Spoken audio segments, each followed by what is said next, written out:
Professor Andrew Clark has agreed to meet me with agreed to meet with me 2 days later in front of Luxbourne's public library. Oh, okay. He has other commitments, but being a longtime family friend has its perks. I have my parents' connections to thank for that. Of course, I'm not the sort to impose on him often, but the situation is, well, it's not entirely bad, although it does require calling in a few favors from friends like him. Without his signature, I won't be able to gain access to the library's restricted section. Ooh. There's a restricted section? I thought that was just in, like, Harry Potter. I was literally just thinking of Harry Potter. I gotta put on my invisibility cloak and get past the book gate. I forget how that contraption worked. There was some type of contraption to get in. I don't remember. I thought it was just a locked door. I think you're thinking of the Screaming book that he opened. No, I don't know. I haven't read Harry Potter in a long time, and I don't remember what the movies changed, and in any case, if I want to get more in-depth information on the Ermengarde Mansion, that is, not simply what they choose to show to the general public.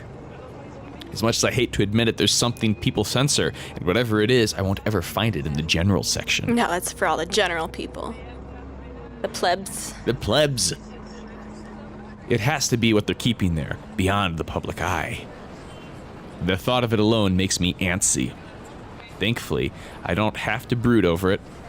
The wait for the professor doesn't last long. He never did enjoy making people wait. Likewise, he dislikes people who are tardy. He arrives 5 minutes after I do, greeting me with that kind of smile and casual wave of his hand. I haven't seen him in so long, but it appears he hasn't changed much. His familiar presence alone is enough for a fond smile to spread across my face. Professor Andrew. Rebecca, didn't I say long ago you can drop the professor?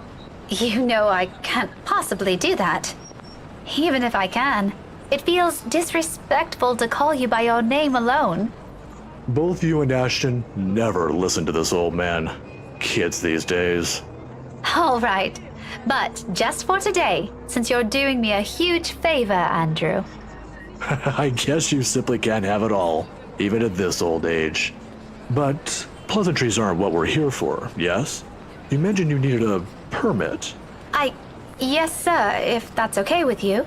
More than fine. Anything in pursuit of knowledge, as they say. He hands me the permit without further prompting. And just like he promised, he's also written a recommendation after his signature that we can't read. Professor of Psychology and Anthropology, University of Luxbourne.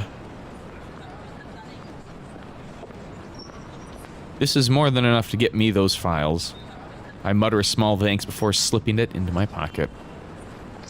Although when I look up, his brows are furrowed, the face of curiosity. Not surprising, considering how vague I've been during our little talk over the phone. Right there and there, I've decided to tell him whatever he asks. Maybe not all of it, but the stuff he needs to know. It's the very least I can do to thank him. As expected, true to his inquisitive nature, he asks, If you don't mind, though, I know you've always been an eager learner, but may I know what in the restricted section that piqued your curiosity? It's the Ermengarde Mansion, sir. He's quick to raise an eyebrow at that, and for a while, I fear he'll take the slip of paper back. Is there something in what I said? The ones they have out in the general isn't enough? I'm, hoping for a more in-depth read, sir. More about the history and the people who once lived there. The general section doesn't have anything much on that. Oh, I see. He knows something. Well, you certainly aren't the first one to be enamored with that place. It doesn't shock me. The architecture is admirable, and the urban legends are something to talk about. Why, just this past week, I've got a few asking me about that. Imagine that. I think enamored might be a little too much to describe our interest in it. But I have to agree. The mansion is beautiful, even with the renovations. They kept the stained glass windows, too. They are magnificent. Oh, you've seen it. I was there for a few hours to attend a housewarming party. The invitation was for my parents, but they couldn't make it. My mum used to work as a private tutor for the Evans. Hannah, right? Ah, I know of her. Her husband, too. Who doesn't? He's not fond of them. No. Luxborn's most popular couple. Something falls behind his eyes, the warmth in them suddenly gone, like he's reliving a painful, distant memory and seeing it play right in front of him. It disappears almost as soon as it surfaces, but that look has unsettled something in me. Is something the matter? Nothing much. But you know, you're already like a daughter to me. So if you could, do be careful with the friends you make. Is this about the rights, sir? Just a friendly advice from an old man. Don't think much about it. Anyway, I have to leave now. Can't miss my weekly serving of bear claws. Bear claws, rawr. Still got that sad look on his face. Say hi to your parents at the detective inspector for me, will you? I wish you luck with all that research. I will. Thanks for this, Andrew. Andrew gives my shoulder a light squeeze, the gesture a younger me has always appreciated, and quickly crosses the street after. I watch him until he disappears behind the door to a cafe, until the doubt swimming inside my head finds a moment to rest. Whatever his business is with the rights isn't anything I should concern myself about. But somehow in the grand scheme of things now, all of it feels oddly relevant. The how, though, I've yet to find out. And I'm hoping the library will give me the answers I want this time. On a gloomy Sunday morning, the library is especially empty. The second floor in particular. I've always considered this place to be a sanctuary, a respite away from the hubbub of the city. As a child, I grew up reading books here, spending hours here, to no end, poring over the pages, living out fantasies in my head until my parents called me home. Now, it feels nothing like it. The silence is smothering, suffocating. Even with how clean they've kept the microfiche?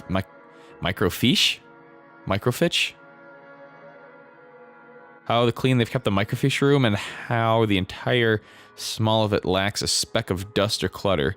Breathing is a struggle for air. Not far into my stay, I begin to long for the noise outside, and perhaps as a way to calm this unease, I start to hum a tune. Imagine that.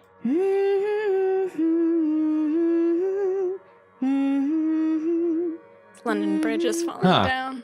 Because of Kylie. Picked it up from Kylie. Why of all the things it has to be that silly nursery rhyme? I've not an inkling. Does its job, however. It fills the lull with something far less awkward, far less deafening, and that's enough for a distraction. I have business here. I thought the truck going by outside, I thought it was in the game. Me too. I was like, that's a new noise. Yeah, I was like, is something happening? Yeah. No, it's just a truck outside. No time for silly daydreams, only important work to attend to. Even if there's a possibility of it being fruitless by some means, it means it it feels like I have to do it. If not for me, then for the people who has been affected by this. What do we even call this? A haunting? A Halloween prank gone wrong? A curse? If Isabella were here, what would she say? Will she panic? Will she be angry I only listen to her now? It all stems from that one moment in the movie house, doesn't it? We could have avoided this had we only taken her warnings to heart. One stupid mistake is all it took to send our normal lives on a downward spiral. Frankly, I'm no longer sure if I'm angry at myself for it or at the universe for throwing us into this mess. But we can only make do of what little we have, and that's exactly what I'm doing. Going here might not be the right decision, but it's a start. A good start. It doesn't take much time for me to find what I need. A microfiche of old newspapers. Are they talking about a microfilm? Possibly. Like, that would make sense. I've never heard it called a microfiche? A microfiche? Yeah, I'm guessing they're talking about microfilm then. Probably. Of old newspapers, long kept in a special storage cabinets at the far end of the restricted section. The year is 1620s and beyond. Before the city of Luxburn even exists in the records, when the mansion had just been built, and Anselm is nothing more but a small, sleepy hamlet near a river. A lot of pieces are missing, days, sometimes several consecutive weeks without any records remaining. Often it goes on for years. Troublesome, but as it is, I'm lucky enough to find anything at all, considering how far I am looking back. Can't be picky now. Can't waste time mulling over what record keepers of the old could have done to make this a breeze for me. I can still work with this. The faint whir of the microfiche machine keeps me company as I go over each slide, each image, hoping for something that goes beyond what the local lore knows. There are snippets, little mentions of the family that once settled in the house here and there. The usual singing of praises for the couple who helped brought up what was once a tiny settlement into a buzzing town. Nothing substantial, nothing I didn't know before. It continues on like this for a good while, until I come by the years after their deaths. People of Anselm might have loved Lord William and Lady Elizabeth Ermengarde, mourned their passing and held them in high esteem in the years after. But it was their daughter that was remembered fondly by the townspeople. If her parents built this town, Lady Charlotte was the one who made it prosper. Remarkable, considering it was a period of recovery from a bout of plague that killed half the town's population, including her parents. What's surprising, though, free at last, Eyre puts a stop to local slave trade. Apparently, her time also marked more than superficial changes to the place. She moved things, changed laws, altered old customs and traditions. If they were done on a woman's whimsy, it doesn't say, but she seems capable enough for more than that. The gist of it is the town she rebuilt? It's what eventually grew to become Luxburn City, while the nearby Anselm village remained as it was, a relic of the old. A frown swiftly forms in my face. So, why is there a need to hide this? One by one, I try to recall every lesson I've gone through, every book, paper, and journal I've read. None of those ever mentioned this. It's always the lord and the lady of the house, their endearing child, always an afterthought to those anecdotes. The one who always took her life in the end. Never someone who restored a town from the brink of collapse or brought new ideas to it. Is it because she's a woman? That pisses me off. Granted, not everything is sunshine and rainbows.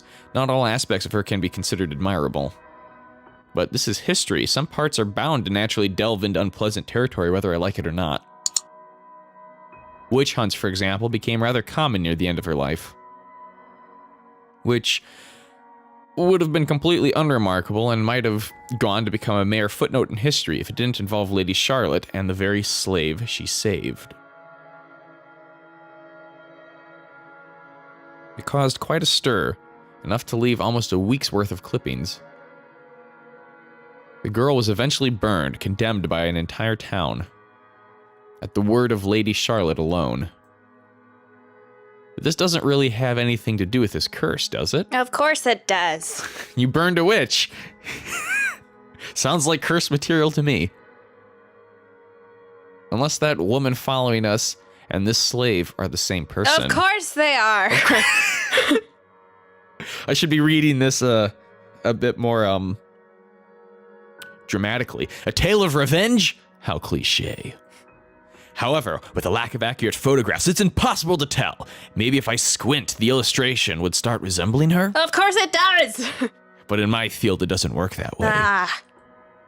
It shouldn't work that way. What? Oh, I was cueing you to go, again. I'll be the laughing stock of the community. This isn't going anywhere. It went everywhere, Rebecca, you dunce. That's all we needed to know. Well, The images that we got after some of our friends died, I always assumed it was the mother and father, but now I'm wondering if it was Lady Charlotte that was in it. yeah, it could very... There's either Elizabeth or Charlotte, but that's definitely the slave girl. Right. Well, I'm wondering if... So this is my theory so far. Okay, theory time. Theory. So she stopped the slave trade, saved that slave girl, and then burned her. So I'm wondering what the timeline was, because my initial thought was she stopped the slave trade, not because she wanted to save the girl, but maybe because, I don't know. I don't have a theory. I don't have a theory anymore. There's too many questions in my head. Like, I feel like the witch girl caused the plague, and so Elizabeth, or no, what was the daughter's name? Lady Charlotte? Charlotte was like, well, let's stop the slave trade because we don't want any more damn witches coming here. And then she killed her. Because she was a witch. Yes. Burn her! All I can think of are Monty Python. Yep, that's all I'm thinking of too. And What? why do witches float? Because they're made of wood. Because they are made of wood. Burn her! And what floats? A duck. And why do ducks float? Because they're made of wood? Mentally exhausted, I take a careful step away from the screen, pressing a palm to my tired eyes. The lack of ample light in this area doesn't help.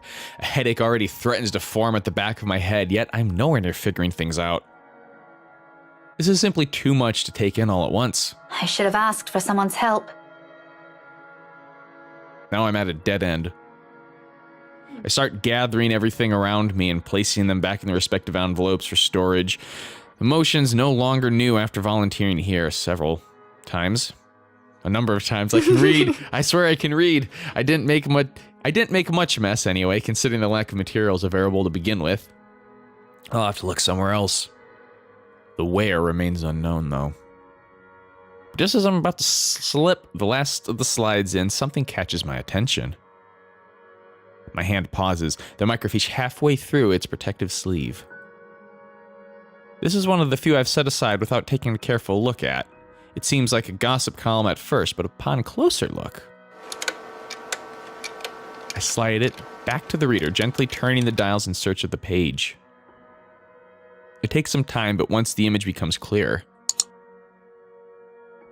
Ermengarde heir announces betrothal. They must have had this drawing commissioned for this announcement. I don't doubt it. Yeah, I think those were the ones in the memories. The details are far more intricate.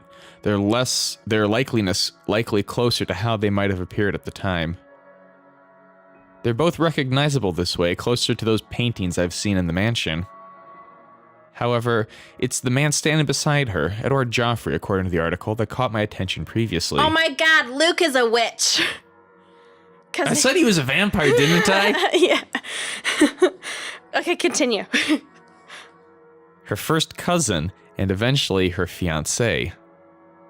Maybe it's the posture, the manner in which he holds himself, or maybe it's the shape of his eyes, though I can't be too certain about that until I've gotten a better reference. Nevertheless, there is a resemblance. He looks eerily like Lucas fucking Wright. I said he was a vampire. Maybe that's why he sleeps with all the women, because he's got some weird thing where he needs to sleep with women to like stay alive. That's what vampires do, is they take virgins. And that's why he wanted the mirror out of his office. Because he getting distracted by not being able to see himself in the mirror.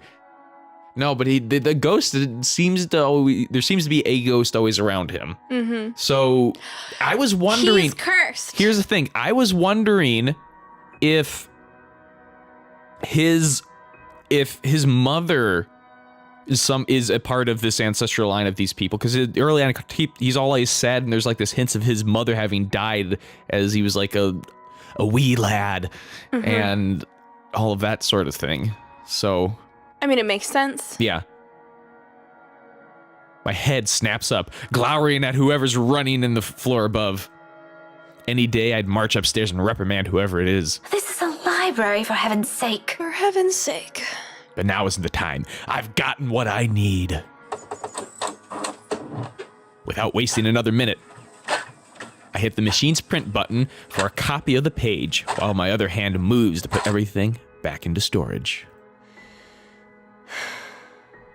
A ragged exhale slips from me.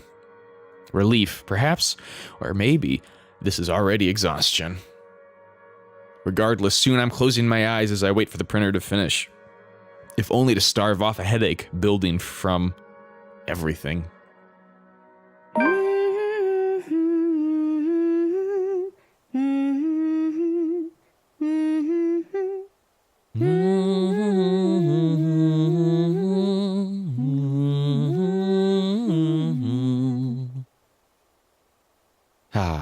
Sometime I even began humming that same song again for comfort.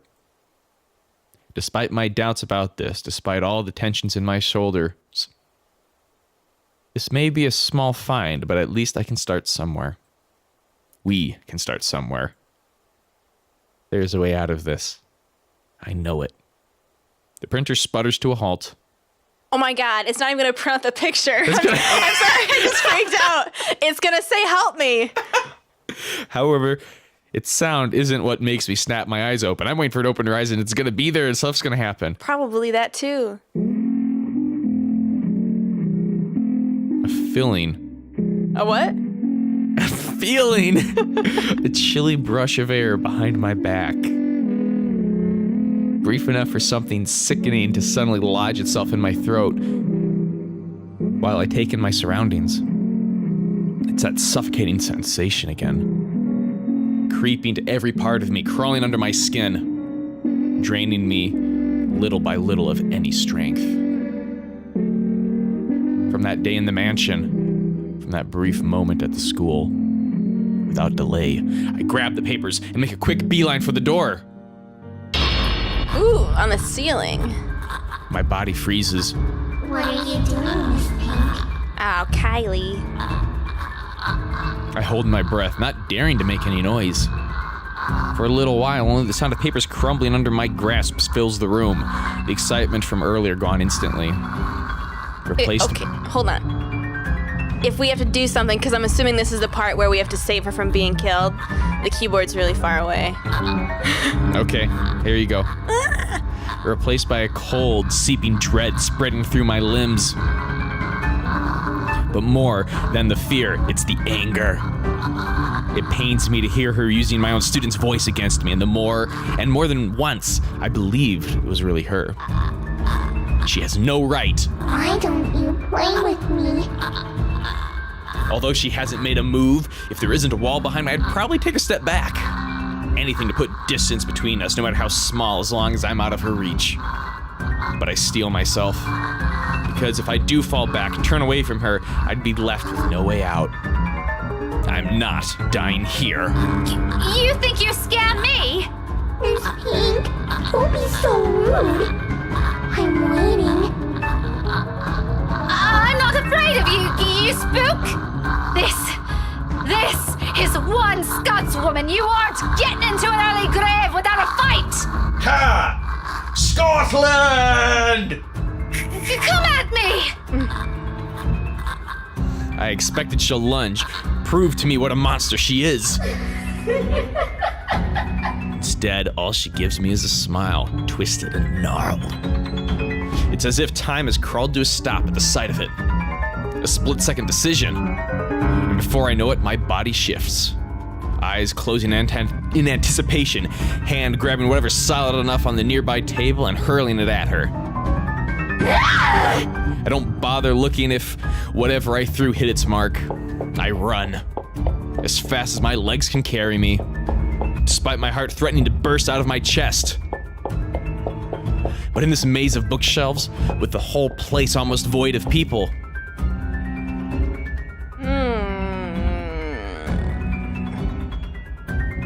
upstairs. Go upstairs. Okay. I just think it's like the door just sounds like that's It'd just be locked. Yeah, that just sounds like the cliche, like you're gonna die. Going for the door. And obviously we know someone was upstairs. And we have successfully hidden, and yeah, we know people are upstairs. Sure. So I say we head upstairs. Ready? Yeah. Head upstairs.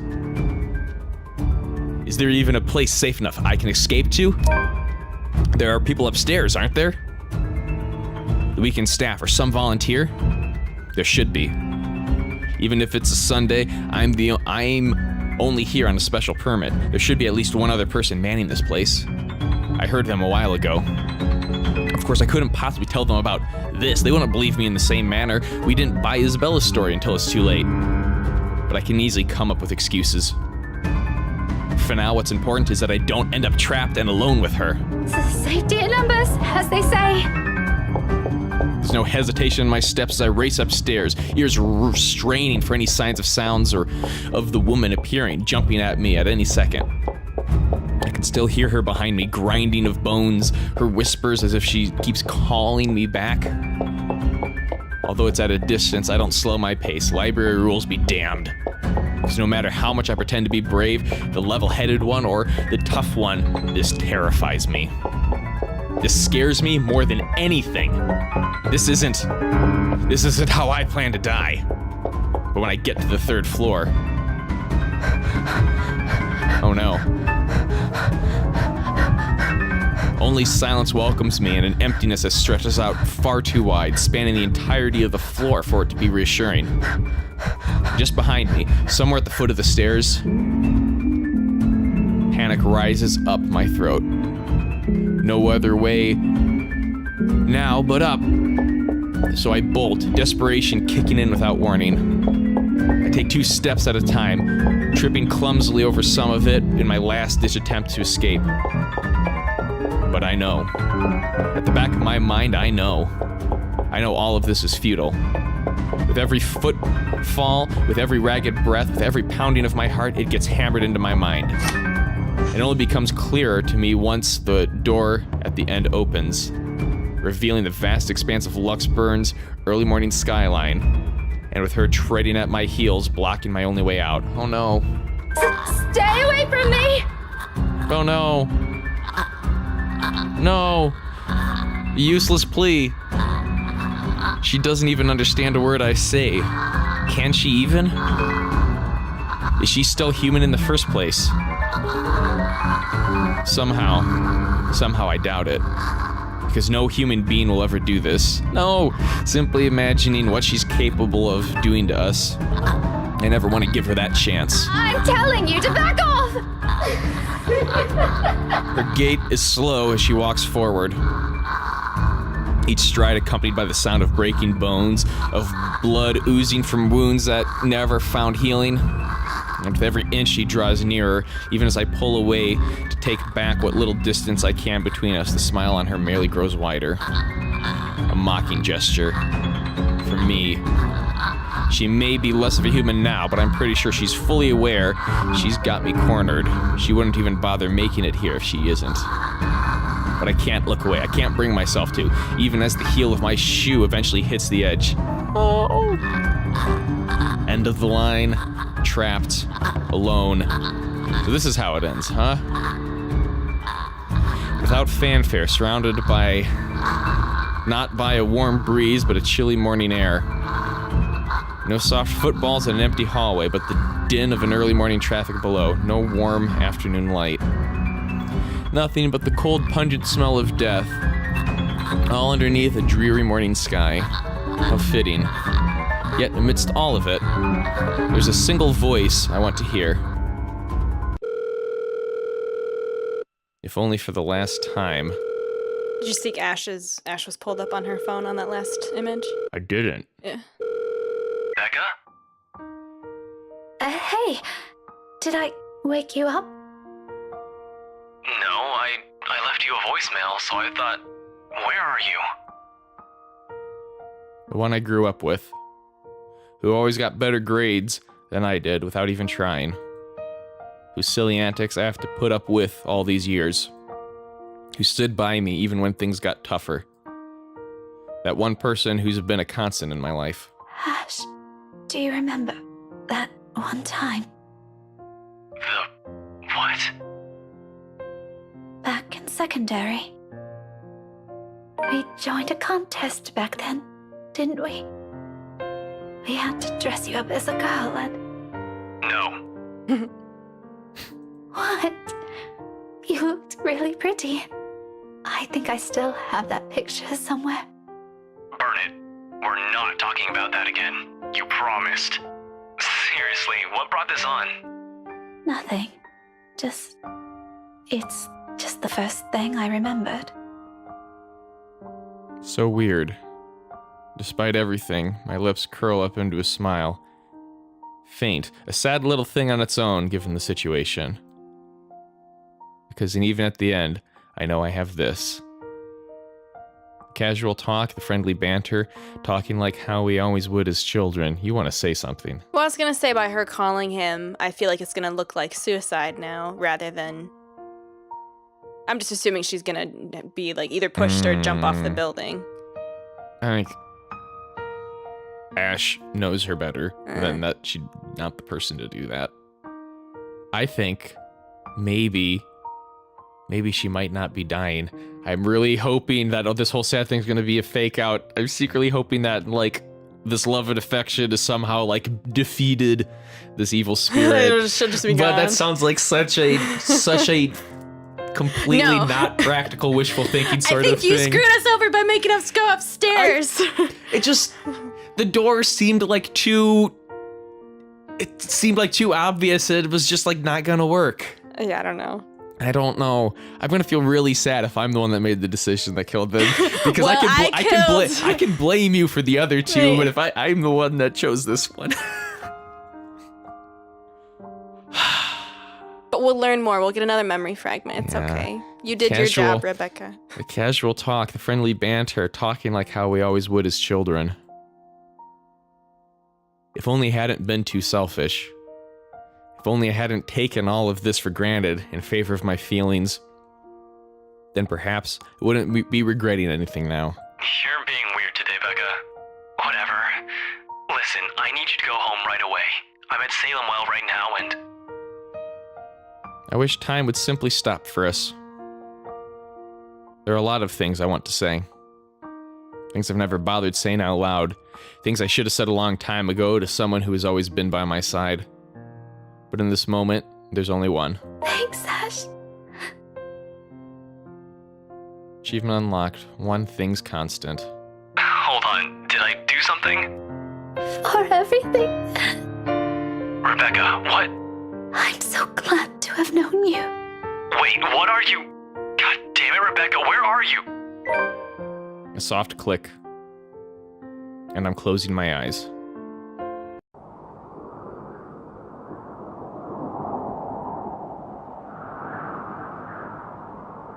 Maybe she'll be okay.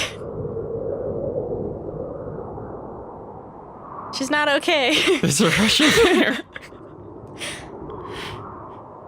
There's the sound of the world dimming around me. Like a song coming to its inevitable end. London Bridge is falling down, falling down, falling down. London Bridge is falling down, my fair lady.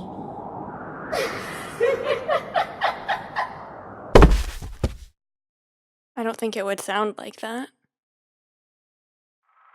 Fuck! God damn it. Look at the kitty. What are they doing to the kitty cat?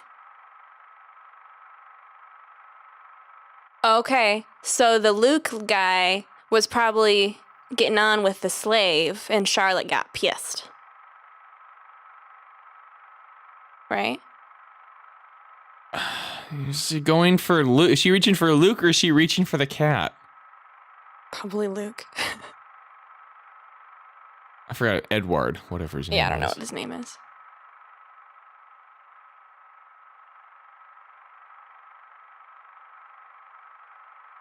I wonder if you still get memory fragments if you pick the right way so they don't die.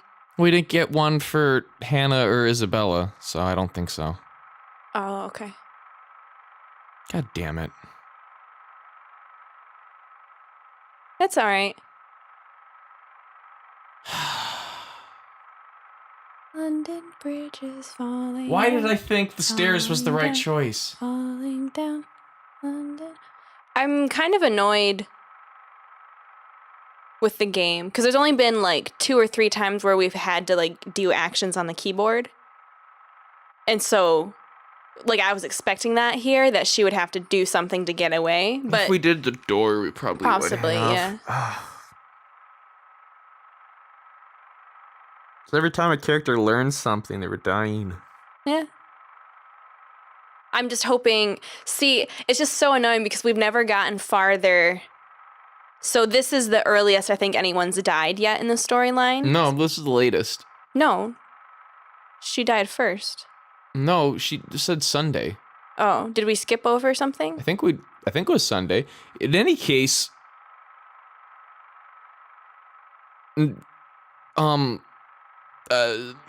Marianne died the earliest. Did she? Yeah, she died at the night of the party. Oh. She died the night of the party.